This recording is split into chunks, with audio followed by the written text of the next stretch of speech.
Hello everyone, this is Dallas Stone. Welcome to my channel. For today's video, I created a microhome in The Sims 4. However, I wanted to do this as part of a challenge, so I created a microhome using only base game items. So there's no DLC, no custom content. This is purely base game items. And as you can see, I managed to make all of it within 32 squares.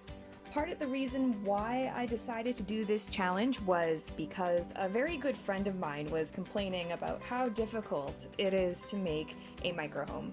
So I know for people that don't have a lot of practice with it, it can seem kind of overwhelming to find a way to utilize all the space. And I wanted to see if it was possible to make something decent looking with only 32 tiles. I do cheat a bit, as you can see from the second floor, and it will show more later in the build of what I did up there. But yeah, so in terms of the general layout of the building, I decided to go with 2 floors, so each one it's 4x4 in the interior, and as you can see up there, I had 4 extra tiles, so technically it's 36. However, I didn't close it off, so I still got that 32 tile count there. I used BB Move Objects, the cheat, in order to move things around, and this was a way of kind of closing off the balcony without actually physically closing it off with a fence. The bathroom I decided to make 2x2. So you can see it's right there, and beside it is the bedroom. The bedroom ended up being 2x3 squares. I ended up having to choose this bed because there are few beds available in the base game, and I sort of moved it into the wall a bit so that there was enough room for my sim to walk out onto the balcony, and on the balcony later I'll be putting skill building items.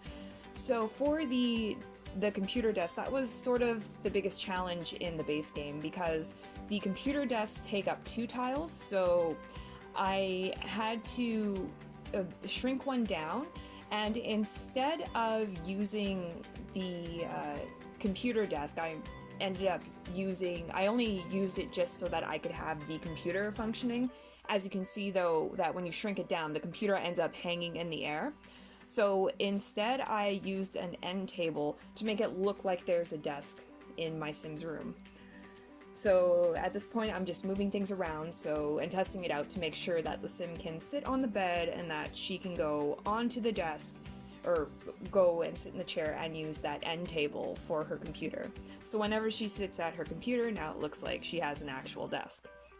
Downstairs it's 4x4. I ended up using stairs instead of a ladder in this build because, especially for anyone who remembers back in the day, we didn't have ladders, so I wanted to try to stick with sort of all the stuff that we had in the beginning. And in the living space, I also came across this problem too because I think it's Get to Work has the TV you can mount on the wall that takes up only 1 tile. But then when I was trying to use the 2 tile TVs, they end up like putting weird lights in when I would shrink them down, so I just took a regular TV and then I put it on the wall and just mounted it up on there using 0 and 9 as the keys to move things around. So here I was just trying to put a bit of greenery outside, some plants, just to make it look more like a home, especially in this neighborhood here. I'm using a lot that's in Willow Creek. So the lot itself is the cheapest one. You can get it in 2,000 simoleons. As part of this challenge, I decided to also use only 20,000 simoleons, what you would start with the new sim.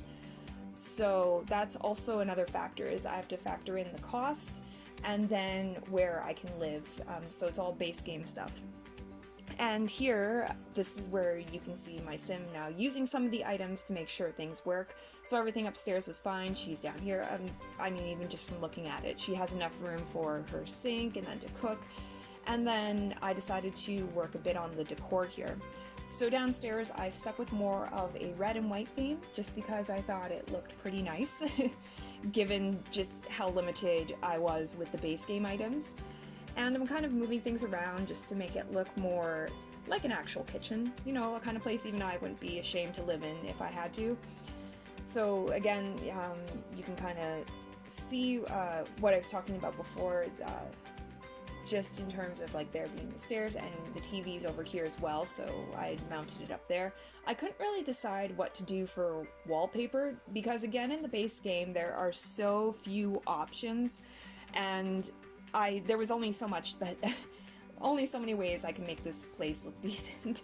I'm not even sure quite if it's the most decent I could do. If I had more time, I probably could make it look even nicer. I used black carpet there for the living space, and then there's just some tile in the kitchen. On the walls, I wanted to use this, the wood, but then I ended up sticking with, I think I stuck with some paint instead. So just something that I thought blended everything a bit better. I couldn't really find any sort of welcome mat. I suppose if I put one outside it might look nicer, but I didn't really want it on top of the carpet, so I got rid of that. Yeah, and so far this is how this looks. I really don't like that there are so few curtains that we can use in the base game, so I end up just sticking with that one there. Not the best, but at least it matches the decor. Alright, so I think in a moment, yeah, we're going back upstairs to finish up the bathroom. So bathroom, I just stuck with tile on the walls and the floor, and as you can see there I have the toilet. It's on an angle because that was the easiest way for my sim to access it. So sometimes when you're trying to make these small micro homes, I think some people do come across problems with the bathroom, and it's just a matter of moving the objects around so that your sim can go in there and use everything.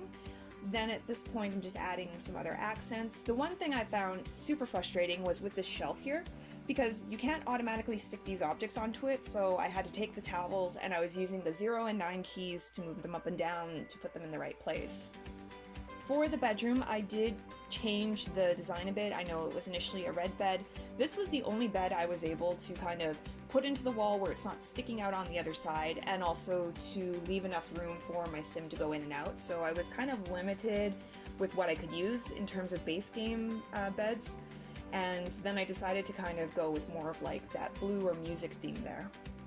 So yeah, and again with the curtains, this I suppose it will do because it at least ties in with the rest of the room.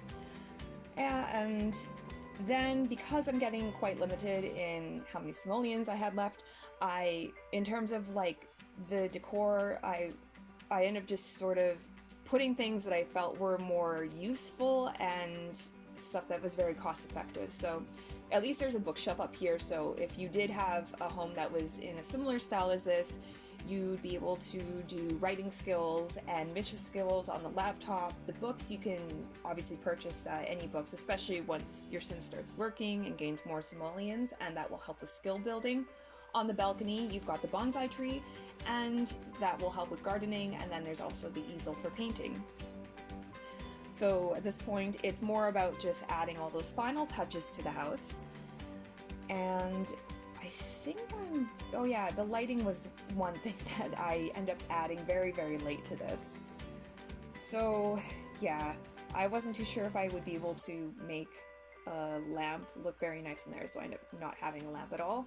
And then I decided to try to get the house to match up the rest of the neighborhood, so I raised it a bit.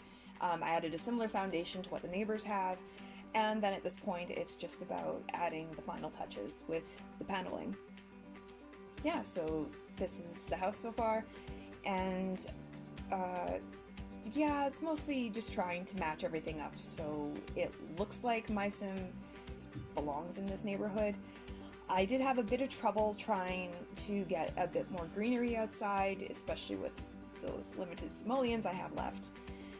And so here it was just a matter of trying to match everything up, putting in a few plants, and yeah, this is just getting towards the end of my build here.